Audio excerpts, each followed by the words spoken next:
Hello hello hello hello. स्वागत है आपका हमारे इस प्लेटफॉर्म पर।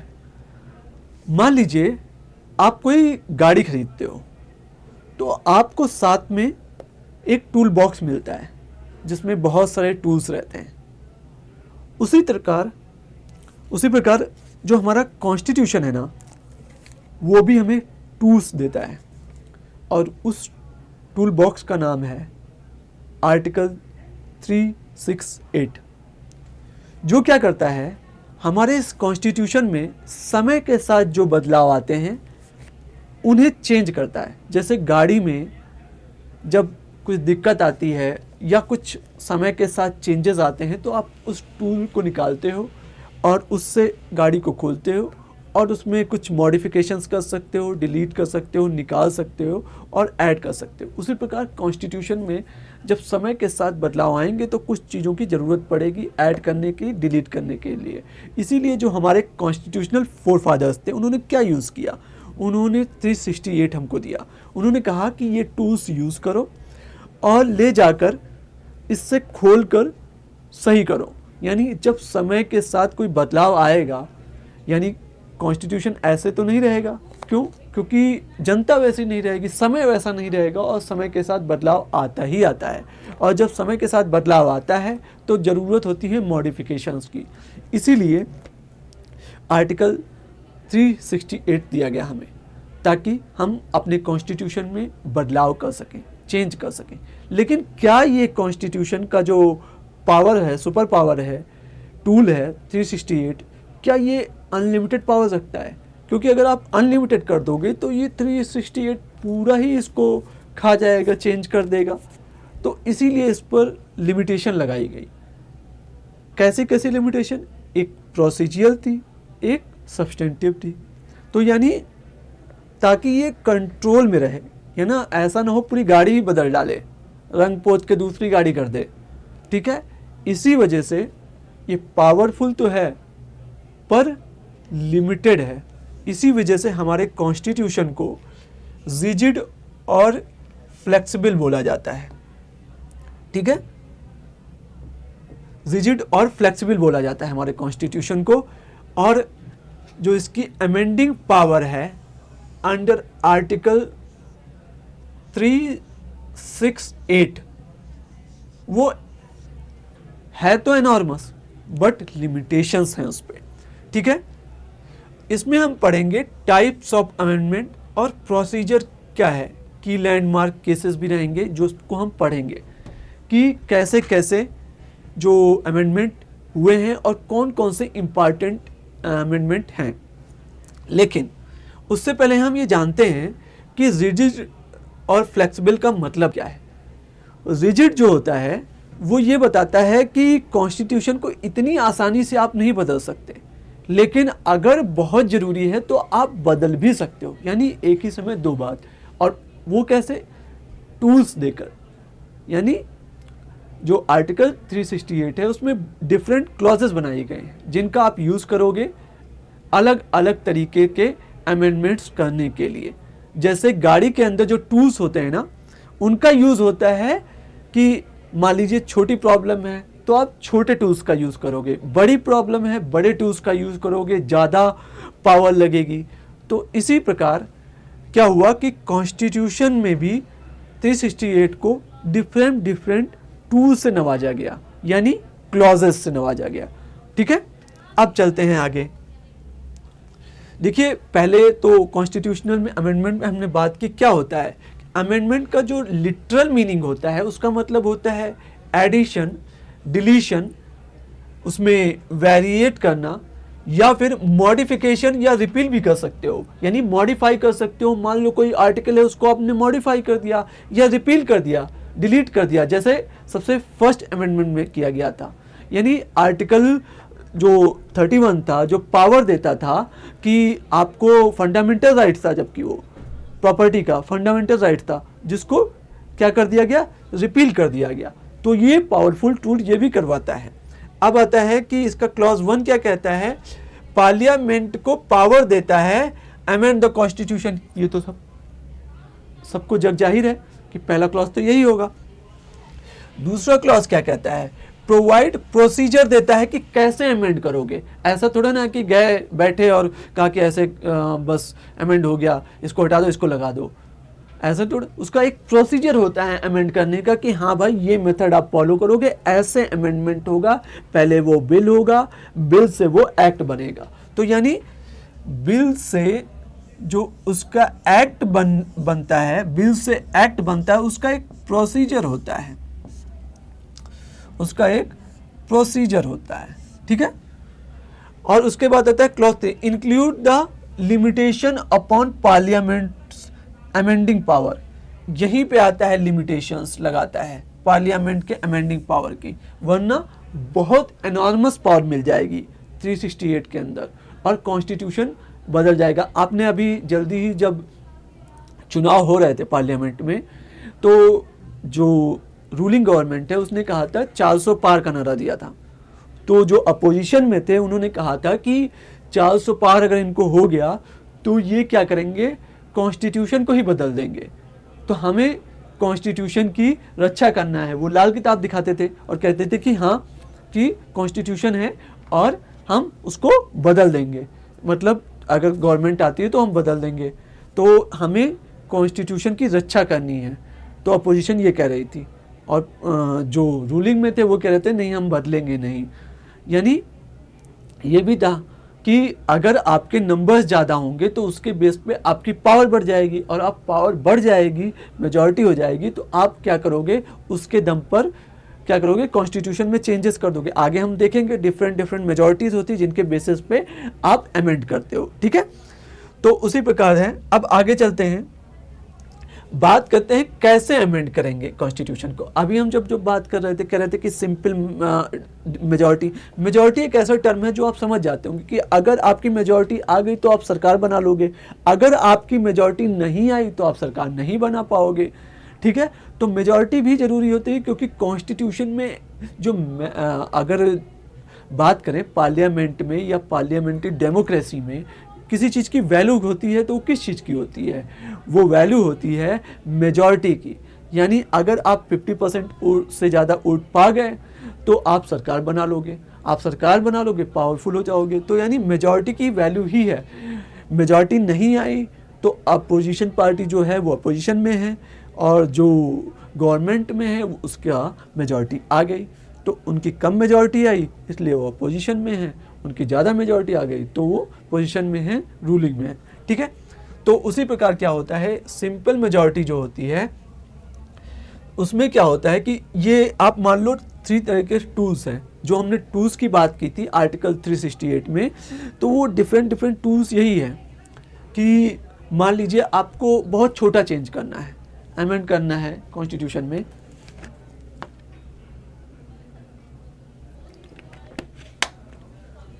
आपको छोटे चेंजेस करने हैं, तो आप किसका यूज़ करोगे, आप यूज़ करोगे सिंपल मेजॉरिटी का।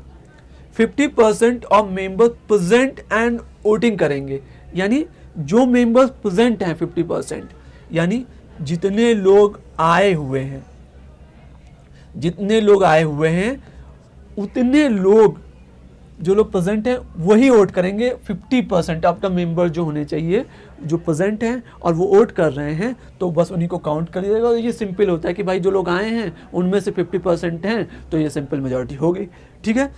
फिर आता है, जैसे इस केस में एग्जाम्पल है क्रिएशन ऑफ तेलंगाना 2014 का प्रेसिडेंट रूल डिक्लेरेशन हो गया कि जब तेलंगाना स्टेट बनाना था 2014 में तो यही हुआ था कि सिंपल मेजॉरिटी से हो गया, लेकिन ये पहले से डिसाइडेड था, ठीक है, ठीक है। तो ये क्रिएशन ऑफ तेलंगाना स्टेट हो गया। और कभी भी स्टेट बनाना होता है तो यूनियन के पास पावर ज़्यादा होती हैं, वो ज़्यादा चेंज कर सकता है क्योंकि यही पावर डिसाइड करता है कि जो यूनियन में गवर्नमेंट है वो ज़्यादा पावरफुल है स्टेट की तुलना में। तो ये बात आप ध्यान रखिएगा, ठीक है। अब चलते हैं सेकेंड में क्या है, स्पेशल मेजॉरिटी।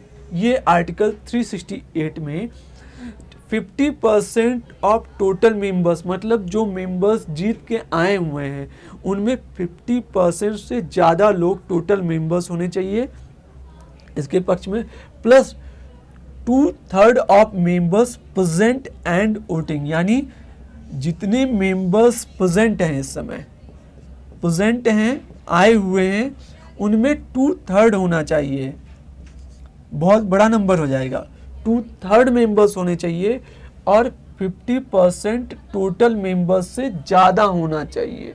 ऐसा नहीं है कि आपने ये नंबर प्रेजेंट एंड वोटिंग में नंबर्स कम हैं, जितने लोग जीत के आए हुए हैं 50% बोल दिया, हाँ ये 50% हो गया कि ये प्रेजेंट एंड वोटिंग में है, जो आप यहाँ पे कर रहे थे। लेकिन यहाँ पे ध्यान रखने वाला है कि 50% टोटल मेंबर्स से ज़्यादा होना चाहिए, यानी 50% से ज़्यादा होना चाहिए जितने मेंबर्स जीत के आए हुए हैं। ठीक है, इस चीज़ का ध्यान रखना है कि 2/3 मेंबर मान लो इतने ही आए हुए हैं तो 2/3 मेंबर हो गए, ऐसा नहीं है। ठीक है, और इसका सबसे important exam fundamental right 103rd amendment, जिसमें EWS 10% रिजर्वेशन दिया गया था। 103rd अमेंडमेंट में क्या किया गया था, EWS क्रिएट किया गया था, 10% रिजर्वेशन दिया गया था इकोनॉमिकली वीकर सेक्शन को। तो ये क्या था, एक बड़ा चेंज था जिसमें 50% से टोटल मेंबर्स ज़्यादा होने चाहिए और 2/3 of the member present and voting होना चाहिए। ठीक है, ये हो गया सिंपल मेजॉरिटी, ये हो गया स्पेशल मेजॉरिटी। फिर आता है special majority plus state ratification की ज़रूरत पड़ती है। इसमें दोनों है, स्पेशल मेजॉरिटी रहेगी, फिर रहेगी स्टेट रेटिफिकेशन। देखिए 2/3 ऑफ द पार्लियामेंट में जो प्रेजेंट हैं, जो जीत के आए हुए हैं, फिर consent of half state legislatures, मतलब जितने स्टेट हैं लेजिस्लेचर के उनमें आधे से ज़्यादा माने हुए होने चाहिए कि उनका भी साथ होना चाहिए, तभी आप चेंज कर सकते हो।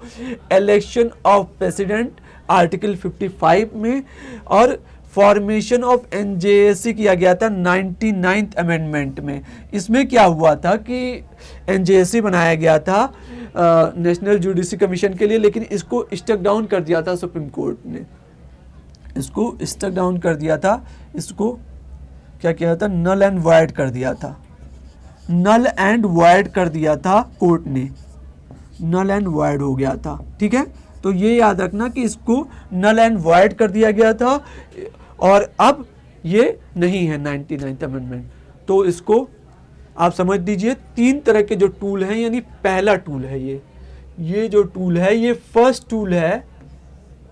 टूल है ये। ठीक है, ये है सेकेंड टूल। ठीक है, ये सेकेंड टूल है और ये है थर्ड टूल। ठीक है, ध्यान रखना है कि ये थर्ड टूल है और डिफरेंट तरीके से इनका इस्तेमाल किया जाएगा, यानी जैसे जैसे अमेंडमेंट है वैसे वैसे इस्तेमाल किया जाएगा। ठीक है, तो अगर बहुत ही बड़ा अमेंडमेंट नहीं है, कम चेंजेस हैं, तो यूज़ किया जाएगा स्पेशल मेजॉरिटी, मतलब सिंपल मेजॉरिटी, और ज़्यादा चेंजेस हैं तो स्पेशल मेजॉरिटी चेंज किया जाएगा और फंडामेंटल राइट्स में चेंजेस करते हैं। एक बात हमेशा ध्यान रखना कि जब भी फंडामेंटल राइट्स की बात आएगी, खासकर तब ध्यान रखने वाली बात है कि ऐसा नहीं है कि फंडामेंटल राइट्स में जो आप अमेंड कर रहे हो वो अनलिमिटेड हो जाएगा, कि आपके पास ये चीज़ें हैं तो आप चेंज कर लोगे कि 50% of the total members plus 2/3 members present and voting है तो आप चेंज कर लोगे। उसके बाद जुडिशियल रिव्यू आएगा, वो चेक करेगा कि ये क्या फंडामेंटल राइट्स का फॉलो कर रहा है, यानी जो हमारे बेसिक स्ट्रक्चर हैं उसको फॉलो कर रहा है कि नहीं। और ये 1973 में केशवानंद भारती केस में ये फाइनल कर दिया गया था कि आर्टिकल 13 और को आप लिमिट नहीं कर सकते। तो जो आर्टिकल 13 है वो वर्सेस 368 एक बड़ा चैलेंज था, जिनमें से बाद में केशवानंद भारती केस में कोई जीता नहीं, स्टेबल हो गया कि 13 एंड 368 दोनों के दोनों अंडर आएंगे, किसके, हमारे कॉन्स्टिट्यूशन ऑफ इंडिया के अंडर आएंगे, कॉन्स्टिट्यूशन ऑफ इंडिया के अंदर आएंगे। ठीक है, यानी कोई सुप्रीम नहीं हुआ। तो ये बात आपको ध्यान रखने वाली है कि कॉन्स्टिट्यूशनल जो अमेंडमेंट है अंडर आर्टिकल 368 वो अनलिमिटेड नहीं है। ठीक है, उस पर जुडिशियल स्क्रूटनी होगी ही होगी। ठीक है, अब आगे चलते हैं कि स्टेप बाय स्टेप प्रोसीजर क्या है, प्रोसीजर को हम समझ लेते हैं। ठीक है, कि कैसे कैसे क्या प्रोसीजर फॉलो किया जाएगा अमेंड करने के लिए। ठीक है, सबसे पहले क्या होगा, बिल इंट्रोड्यूस किया जाएगा, किसी भी हाउस में किया जा सकता है, चाहे वो मिनिस्टर कर सकता है या प्राइवेट मेंबर कर सकता है। मिनिस्टर मतलब जो आपके कैबिनेट मिनिस्टर्स होते हैं उनमें से अगर कोई करेगा तो मिनिस्टर कर सकता है, अगर उनके अलावा कोई भी करता मेंबर और करेगा तो प्राइवेट मेंबर बिल माना जाएगा। तो सबसे पहले बिल को इंट्रोड्यूस किया जाता है कि ये चेंजेस करने हैं। फिर क्या होता है, states can not initiate, state नहीं स्टार्ट कर सकते। No prior president permission needed. याद रखना, कई बार ये क्वेश्चन पूछ लिया गया है कि क्या प्रेसिडेंट के प्रायर परमिशन की ज़रूरत होती है, तो नहीं होती है। नो, इसकी ज़रूरत नहीं होती है, बिल्कुल ध्यान से देखना। नो, प्रेसिडेंट के परमिशन की ज़रूरत नहीं होती है। फिर क्या होता है, फिर क्या हो जाता है, bill passed separately in each house by special majority. ठीक है, ये बात ध्यान रखने वाली है कि बिल को पास किया जाता है सेपरेटली ईच हाउस में। बिल पास्ड मतलब लोकसभा में भी पास होगा, और पास होगा लोकसभा के अलावा किस में पास होगा, हमारे राज्यसभा में पास किया जाएगा। ठीक है, तो दोनों हाउसेज में पास किया जाएगा, लोकसभा में पास किया जाएगा, फिर राज्यसभा में पास किया जाएगा। ठीक है, उसके बाद होगा नो ज्वाइन, ये इंपॉर्टेंट पॉइंट है, no join sitting provision in case of deadlock. मान लीजिए किसी फैसले पर डेडलॉक है, तो आपने क्या किया, दोनों को बिठाया एक साथ और कहा कि अब ये इस बेसिस पे बदल जाएगा, 2/3 या 50% पूरा हो गया, अब हम क्या करते हैं कि इसे पास कर देते हैं। कोई पॉसिबिलिटी नहीं है कि अगर डेडलॉक कंडीशन में ज्वाइंट सिटिंग पॉसिबल नहीं है, इस बात का ध्यान रखिएगा। 2 पॉइंट को आपको ध्यान रखना है, एक ये पॉइंट है, यानी ये है फर्स्ट पॉइंट आपको ध्यान रखना है, और दूसरा पॉइंट आपको ध्यान रखना है, ये सेकेंड पॉइंट जो है उसका आपको ध्यान रखना है। ठीक है, फिर होता है इफ फेडरल प्रोविजंस, तो रैटिफाइड करने की जरूरत पड़ेगी हाफ स्टेट लेजिस्लेचर से। यानी अगर कोई फेडरल मतलब स्टेट में कुछ चेंज करना है, यदि स्टेट से रिलेटेड कुछ क्लॉजेज में चेंजेस करने हैं, तो आपको ज़रूरत पड़ेगी किसके, हाफ स्टेट लेजिस्लेचर्स की। ठीक है, ये बात ध्यान रखना। फिर आता है president must give assent, can not withhold और रिटर्न। ये बात ध्यान रखने वाली है कि कॉन्स्टिट्यूशनल अमेंडमेंट के केस में president must give assent, can not withhold ना रख सकता है और ना रिटर्न कर सकता है, उसे एसेंट देना ही पड़ेगा। ये लिमिटेशन लगा देता है प्रेसिडेंट के पास, ये पावर नहीं बचती है। ठीक है, and bill becomes a constitutional amendment act हो जाता है। तो पहला प्रोसीजर क्या हुआ कि एक सिंपल तरीके से देखें तो प्रोसीजर क्या होता है कि बिल को सीधे राज्यसभा या लोकसभा में पास किया जाता है। बिल को सबसे पहले सिंपल सा, फिर क्या किया जाता है कि पास होने के बाद डिफरेंट तरीके से पास होने के बाद फिर क्या होता है, ये बिल जाता है प्रेसिडेंट के पास जाता है। यहां पर ये लोकसभा या राज्यसभा से पास होता है, या राज्यसभा से इसको पास किया जाता है, राज्यसभा से इसको पास किया जाता है। ठीक है, पास होने के बाद ये जाता है प्रेसिडेंट के पास, और प्रेसिडेंट को क्या करना होता है, प्रेसिडेंट को करना होता है अपना एसेंट देना होता है। जब प्रेसिडेंट एसेंट दे जाता है तो ये बिल क्या हो जाता है, एक्ट हो जाता है। तो ये बन जाता है कॉन्स्टिट्यूशनल अमेंडमेंट बिल से, कैप से हो जाता है कॉन्स्टिट्यूशनल अमेंडमेंट एक्ट, और इधर हो जाता है नंबर कि किस नंबर का ये एक्ट है जो बना है। मान लीजिए अभी लास्ट में आया है 106 नारी वंदन अधिनियम जो आया है वो 106 है, जिसे पास किया गया है, जिससे वुमेन्स को रिजर्वेशन मिल रहा है पार्लियामेंट और स्टेट लेजिस्लेचर में उनकी संख्या जो है वो बढ़ गई है। ठीक है, अब आता है कि लिमिटेशंस कैसे लगाई गई, स्कोप और लिमिटेशंस ऑफ अमेंडिंग पावर। ये आपको पता है, लेकिन फिर भी हम बात करते हैं कि हमने पहले बात कर ली है इस बारे में, लेकिन फिर बात करते हैं कि इसमें प्रोसीजरल लिमिटेशंस हैं और सब्सटेंटिव लिमिटेशंस है। क्या होगा प्रोसीजरल में कि जो प्रोसीजरल का तरीका क्या हो, टूल्स का दिया गया, यानी टूल्स दिया गया, और टूल्स क्या थे, टूल्स जो थे उनका यूज किया गया मेजॉरिटी के रूप में, यानी मेजॉरिटी दी गई जिसकी वजह से प्रोसीजर में आपको लिमिटेशन लग सके कि यानी आप आराम से उसे पास ना कर पाए। 50% है, सही तरीका है तो आपने कर दिया, ठीक है। फिर उसके बाद स्पेशल मेजॉरिटी आएगी, फिर रेटिफिकेशन बाय स्टेट्स होगा।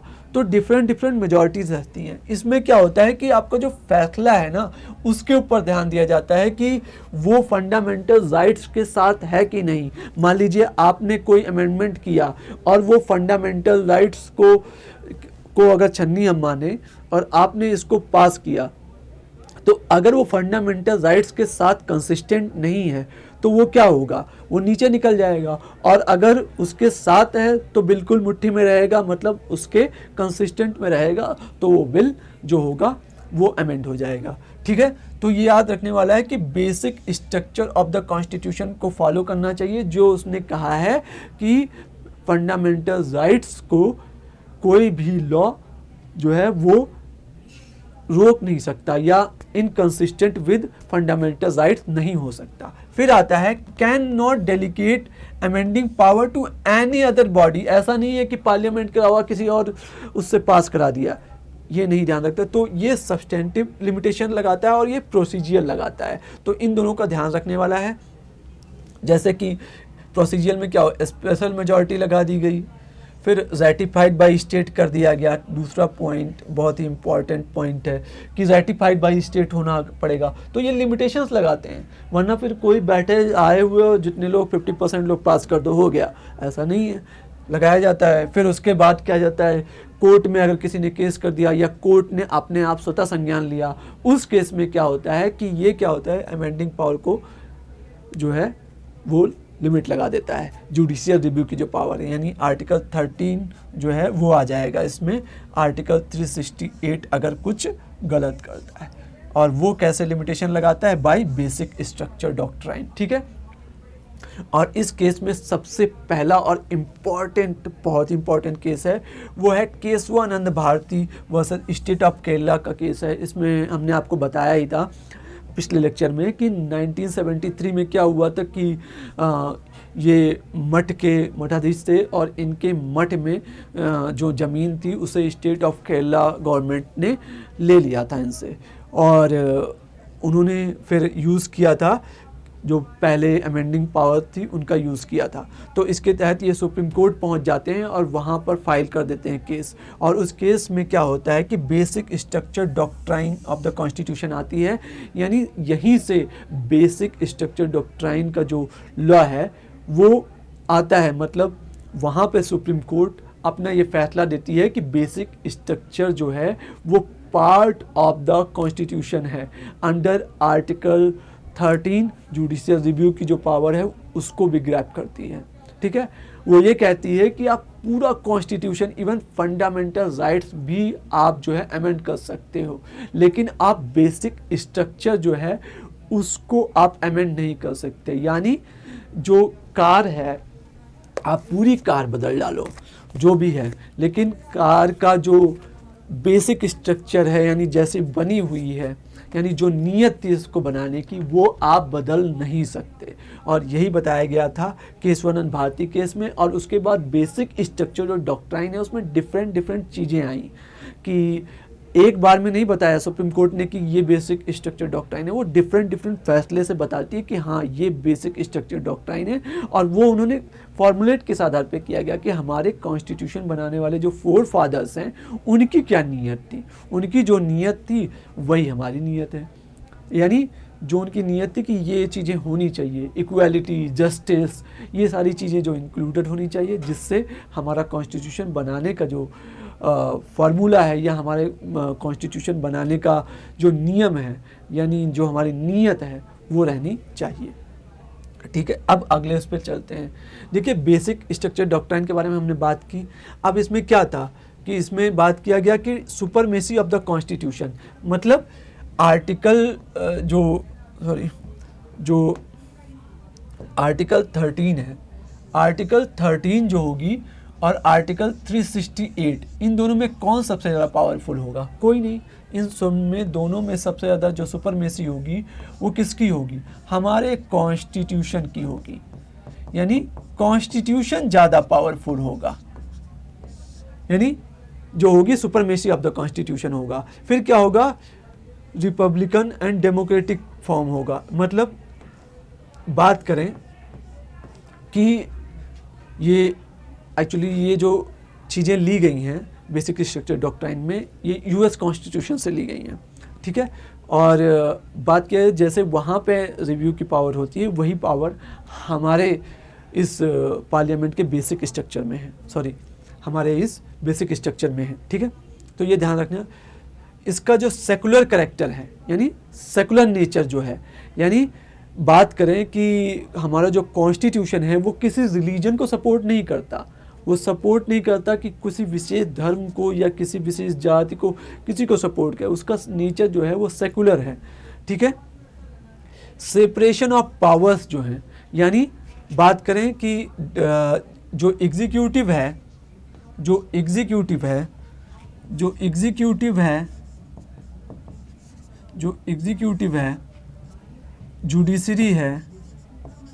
जुडिशरी है और पार्लियामेंट जो है, वो लोग अपना काम करेंगे और कोई भी एक दूसरे के जगह में हस्तक्षेप नहीं करेगा, चाहे एग्जीक्यूटिव हो, चाहे जुडिशरी हो और चाहे पार्लियामेंट हो। ये तीनों एक दूसरे के क्षेत्र में नहीं जाएंगे। कभी कभार क्या होता है, जो जुडिशरी होती है वो कभी कभी लॉ में पहुंच जाती है, तो हम कहते हैं जुडिशियल ओवररीच हो गया है, ठीक है। तो इस केसेस में यही बात की जाती है कि तीनों अपना अपना काम करेंगे और ये तीनों बेसिक स्ट्रक्चर के पार्ट हैं, ठीक है। और इन्हें 3 पिलर्स ऑफ डेमोक्रेसी भी बोला जाता है। डेमोक्रेसी भी बोला जाता है। क्यों? क्योंकि ये निर्माण करती हैं डेमोक्रेसी का, क्योंकि एग्जीक्यूटिव अपना काम करता है, पार्लियामेंट लॉ बनाता है, एग्जीक्यूटिव जो है वो एग्जीक्यूट करता है उस प्लान को, उस लॉ को, और जुडिशरी को चेक में रखता है, देखता है कि हाँ ये सही है कि नहीं है, ठीक है। जो फेडरल कैरेक्टर है, फेडरल कैरेक्टर क्या है? फेडरल कैरेक्टर ये है कि स्टेट और सेंटर दोनों को मिल के काम करना है। ऐसा नहीं है कि जो सेंटर है वो स्टेट की पावर को अपने पास रख लिया। देखो सेंटर कहीं नहीं लिखा हुआ, हमारे कॉन्स्टिट्यूशन में लिखा हुआ यूनियन। तो यूनियन इतना पावरफुल नहीं होना चाहिए कि वो स्टेट की पावर को ही रख ले, ठीक है। तो फेडरल जो कैरेक्टर है यानी स्टेट का, वो बेसिक स्ट्रक्चर का पार्ट है, ऐसा नहीं कि कब्जा ले उसको, ठीक है। फिर आता है रूल ऑफ लॉ, यानी लॉ का रूल होना चाहिए। जो प्रोसीजरल फॉर्मुलेशन है, यानी आर्टिकल 14 की जो बात की जाती है कि प्रोसीजर एस्टेब्लिश बाय लॉ, ठीक है। तो इन सबको फॉलो करना है, ठीक है। फिर जुडिशियल रिव्यू आर्टिकल 13 के अंदर जाता है। जो जुडिशियल रिव्यू की पावर है हमारे सुप्रीम कोर्ट के पास, ठीक है। तो जो जुडिशियल रिव्यू की पावर है वो आर्टिकल 13 के अंदर, वो भी बेसिक स्ट्रक्चर डॉक्ट्राइन का पार्ट है।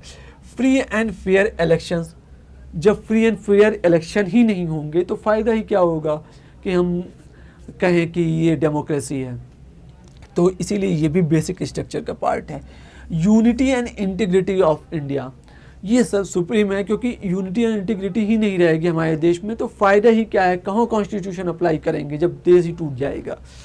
अब बात करें इंडिपेंडेंस ऑफ जुडिशरी, यानी जुडिशरी की इंडिपेंडेंस, मतलब अगर उस पर एग्जीक्यूटिव या पार्लियामेंट हावी होने लग जाएगी, यानी वो हस्तक्षेप करेगी, तो कैसे हम इस देश को चला सकते हैं। तो इंडिपेंडेंस ऑफ जुडिशरी बहुत इंपॉर्टेंट है। देखिए ये जो बेसिक स्ट्रक्चर डॉक्ट्राइन है, इसमें जो ये सब चीज़ें आपको दिख रही हैं, ये पार्लियामेंट ने जुडिशरी ने अपने डिफरेंट जजमेंट के थ्रू दिया है, ठीक है। एक जजमेंट में उसने एक चीज़ नहीं कह दी है कि रूल ऑफ लॉ इसमें लागू होगा। जब भी उसके पास केस आता है वो बताता रहता है समय समय पर। ये उसने पहले बता दिया था कि जब केशवानंद भारती केस में कि बेसिक स्ट्रक्चर डॉक्ट्राइन की वहाँ शुरुआत हो गई थी, उसके बाद डिफरेंट केसेस से आते गए, ठीक है। ऐसे ही PIL में है, ठीक है। अब आगे चलते हैं, अब आते हैं लैंडमार्क अमेंडमेंट्स पे, मतलब जो इम्पोर्टेंट लैंडमार्क अमेंडमेंट है उनको देखते हैं।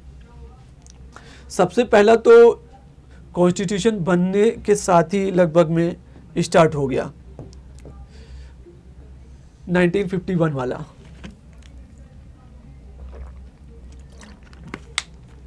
कि इसमें क्या किया गया, जमींदारी एबॉलिशन किया गया, शेड्यूल 9 इंट्रोड्यूस किया गया और रेस्ट्रिक्शन ऑन फ्री स्पीच। देखिए सबसे पहले क्या होता है 1951 में कि बहुत सारी ज़मीन थी, कई लोगों के पास, ज़मींदारों के पास बहुत सारी ज़मीन थी और कई लोग खेतिहर मजदूर थे। तो सरकार ने कहा कि हमें ज़मींदारी को एबॉलिश करना पड़ेगा तभी ये काम होगा। और बात ये थी कि जो ज़मीन रखना यानी आपके पास प्रॉपर्टी की जो पावर है वो फंडामेंटल राइट्स में आती थी। तो गवर्नमेंट चाहती थी कि इसको हटाया जाए, क्योंकि अगर फंडामेंटल राइट्स में आएगा तो दिक्कत होगी। तो उसने क्या किया, सबसे पहला अमेंडमेंट किया 1951 में और जमींदारी को एबॉलिशन करने के लिए उसने शेड्यूल 9 इंट्रोड्यूस कर दिया और जो भी लॉज बनते थे वो इसी 9 शेड्यूल में डाल दिए जाते थे, जिससे उनका जुडिशियल रिव्यू भी नहीं हो पाता था। ठीक है, फिर आता है 7th 1956 में क्या हुआ, आंध्र प्रदेश में प्रोटेस्ट हुए थे, जिसकी वजह से वहाँ पर बहुत ज़्यादा मारकाट मची, बहुत सारे लोगों की डेथ हुई। तो गवर्नमेंट ने फैसला लिया 7th अमेंडमेंट करने का और रीऑर्गेनाइजेशन ऑफ स्टेट किया ऑन द लिंग्विस्टिक लाइंस पे, यानी लैंग्वेज के आधार पर स्टेट को डिवाइड किया कई सारे उसमें, और यूनियन टेरिटरी भी इंट्रोड्यूस कर दी उसने। ठीक है, फिर आया 24th अमेंडमेंट 1971 का। इसमें क्या किया, parliament power to amend any part of the constitution including fundamental rights, ये कंफर्म कर दिया गया 24th अमेंडमेंट से। ठीक है, लेकिन इसी के बाद आता है 1973 में आता है केशवानंद भारती केस, जो ये तो कहता है कि बिल्कुल सही है, कुछ भी अमेंड कर डालो, पूरा कॉन्स्टिट्यूशन अमेंड कर दो, फंडामेंटल राइट्स को अमेंड कर दो, पर आप बेसिक स्ट्रक्चर को अमेंड नहीं कर सकते। बेसिक स्ट्रक्चर को आप अमेंड नहीं कर सकते, बेसिक स्ट्रक्चर को आप अमेंड नहीं कर सकते, यानी बेसिक स्ट्रक्चर को आप अमेंड नहीं कर सकते। 25th आता है restricted right to property under article 31, compensation clause को ही डाइल्यूट कर दिया, कि पहले कर दिया था कि कंपनसेशन दिया जाएगा ज़मीन लेने के, उस क्लॉज को ही डिलीट कर दिया गया, मतलब डाइल्यूट कर दिया गया, कम कर दिया गया, इतनी पावरफुल नहीं रखा गया। ठीक है, तो याद रखना 25th के अंदर किया गया था। फिर आता है, इसे मिनी कॉन्स्टिट्यूशन बोला जाता है। ये देखिए मिनी कॉन्स्टिट्यूशन बोला जाता है अमेंडमेंट 42 को। ठीक है, 1976 में किया गया था, added DPSP over fundamental rights. ठीक है, इसमें डीपीएसपी को फंडामेंटल राइट से ज़्यादा पावर दी गई। क्यों? क्योंकि कहा गया कि भैया ये फंडामेंटल राइट्स जो है वो सेंटर को रोकता है और डीपीएसपी बताता है कि आपको करना क्या चाहिए। यानी सरकार, अगर हम बात करें कि फंडामेंटल राइट्स निगेटिव अप्रोच रखता है, स्टेट के खिलाफ कहता है कि आपको ये नहीं करना चाहिए।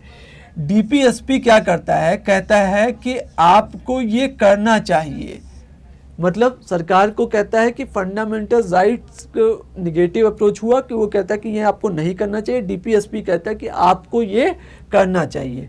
ठीक है, तो इसमें प्रीएम्बल में सोशलिस्ट और सेकुलर शब्द जोड़ा गया प्रीएम्बल में 42nd कॉन्स्टिट्यूशनल अमेंडमेंट में 1976 में।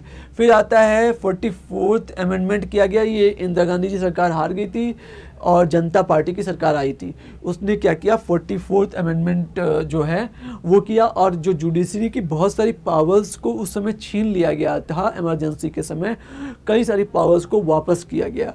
ठीक है, रिस्टोर्ड बैलेंस को रिस्टोर किया, removed right to property as fundamental right और मेड लीगल राइट बना दिया गया। ठीक है, अंडर आर्टिकल 30300A। ठीक है, तो 31 से हटा के फंडामेंटल राइट्स को हटा के यहाँ पर इसको लीगल राइट बना दिया गया। इंदिरा गांधी जी ने पहले ही उसको हटा दिया था, लेकिन यहाँ पर उसको तरीके से हटा के उसको लीगल राइट बनाया। ऐसा नहीं कि उन्होंने पूरी तरह फंडामेंटल राइट्स भी हटा दिया और लीगल राइट्स भी हटा दिया, नहीं, उन्होंने कहा लीगल राइट है, आप कोर्ट जा सकते हो but not basis of fundamental rights, ताकि आप रिट्स के अंदर रिट्स इशू करवा लो, दिक्कत हो जाएगी। ठीक है, तो उन्होंने हटा दिया ताकि ज़मींदारी सिस्टम को पूरी तरह से एबॉलिश किया जा सके। अब आता है इम्पॉर्टेंट रिसेंट अमेंडमेंट के बारे में जो हम बात कर रहे थे कि 73rd अमेंडमेंट जो आता है बहुत इंपॉर्टेंट है, क्योंकि ये स्टेबल करता है 3 tier सिस्टम जो हमारे यहाँ था।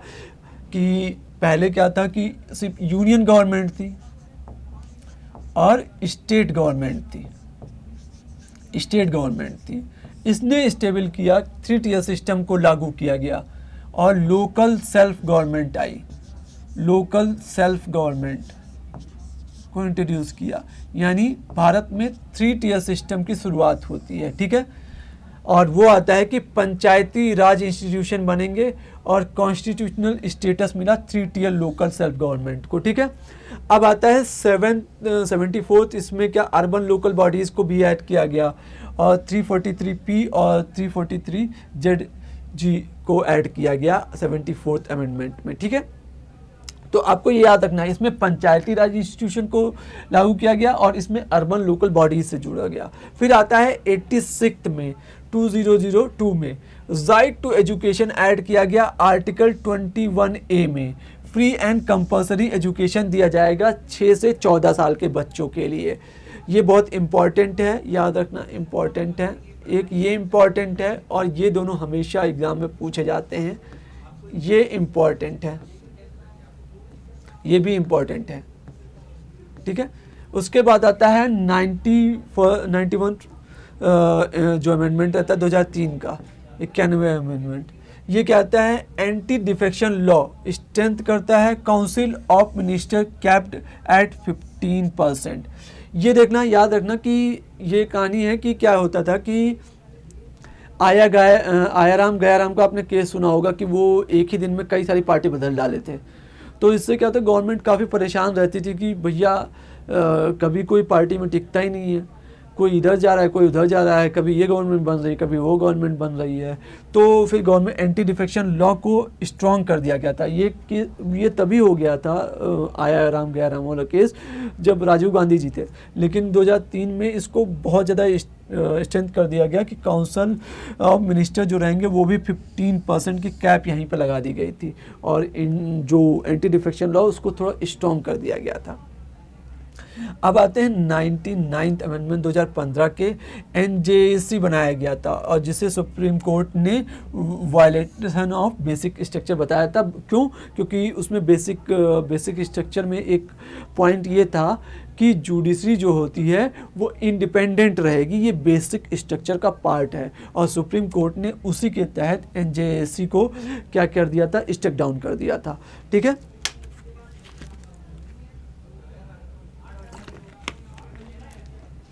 फिर आता है 101, ठीक है। ये गुड्स एंड सर्विसेज टैक्स का इंट्रोडक्शन किया गया था, इनडायरेक्ट टैक्स सिस्टम को हटा दिया गया था। ये बहुत इंपॉर्टेंट है कि 101 आपको ये याद रखना है। तो इसका एक सिंपल तरीका ये है कि जैसे आप घर या परिवार में रहते हो तो लोग क्या करते हैं, कोई मामा आए चाचा ताई आए तो वो क्या करते हैं, पैसा देते हैं। तो हमेशा वो 1 रुपये बढ़ा के देते हैं, कभी 11 रुपये दिए, 21 रुपये दिए, 51 रुपये दिए या 101 रुपये दिए। तो पैसे की बात कभी भी आएगी तो 101 के तहत रहेगी, ठीक है। फिर आता है 103rd अमेंडमेंट। इसमें क्या करता है कि 10% EWS रिजर्वेशन अंडर आर्टिकल 15 और 16 में क्लॉजेज में चेंज किए गए और इकोनॉमिकली वीकर सेक्शन को भी लेके आया गया। मतलब जो रिजर्व कैटेगरीज थी उनमें जो वीकर सेक्शन था उनको 10% EWS रिजर्वेशन उसी में दिया जाएगा, ठीक है। फिर आया 105th अमेंडमेंट। ये आया restore the states power to identify OBCs, ठीक है। अब ये इसमें किया गया था, स्टेट्स को दोबारा एक्चुअली पहले छीन लिया गया था, फिर बाद में स्टेट ने जब प्रोटेस्ट किया तो रिस्टोर किया गया उनकी पावर को कि वो OBCs की जो लिस्ट होती है वो आइडेंटिफाई कर सकते हैं और उसमें जो स्टेट लिस्ट होती है उसमें ऐड या डिलीशन वो कर सकते हैं, ठीक है। तो ये अमेंडिंग पावर थी। उसके बाद आता है 106th अमेंडमेंट एक्ट आता है और ये रहता है नारी बंधन अधिनियम। इसमें क्या होता है कि महिलाओं को 33%, चाहे वो स्टेट लेजिस्लेचर हो चाहे वो पार्लियामेंट हो, उनको दिया जाएगा आरक्षण 33%, ठीक है, तो ये पावर होती है अमेंडिंग की, ठीक है। तो ये हो गया। अब आता है की पॉइंट फॉर एग्जामिनेशन की याद रखने वाली है कि article 368 governs amendment procedure 3 clauses, ये आपको पहले बता चुके हैं। 42nd अमेंडमेंट को कहा जाता है मिनी कॉन्स्टिट्यूशन, ये आपको पता है क्योंकि बहुत ज़्यादा अमेंडमेंट हो गए थे इसमें, छोटे छोटे छोटे करके बहुत सारे अमेंडमेंट कर दिया था उन्होंने, ठीक है। फिर president can not withhold assent to amendment bills, ये याद रखने वाला इंपॉर्टेंट पॉइंट है। ये हमने पीछे भी बात की थी कि प्रेसिडेंट बिल को रख नहीं सकता, उसको देना होगा। क्यों असेंट देना होगा? चाहे क्योंकि राज्यसभा से पास हो गया है, राज्यसभा से पास हो गया है और लोकसभा से भी पास हो गया है।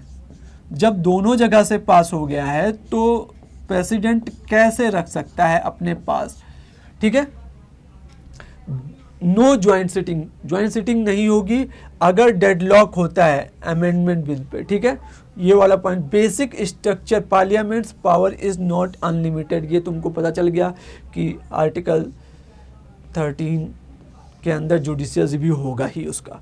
फिर आता है आर्टिकल 13 का 2, ordinary laws inconsistent with FR are void not amending power. तो आपने देखा ही कि हमने पहले बताया कि ऐसे जो भी लॉज बनेंगे जो फंडामेंटल राइट्स के साथ कंसिस्टेंट नहीं है वो सभी के सभी नल एंड वायर्ड माने जाएंगे, ठीक है।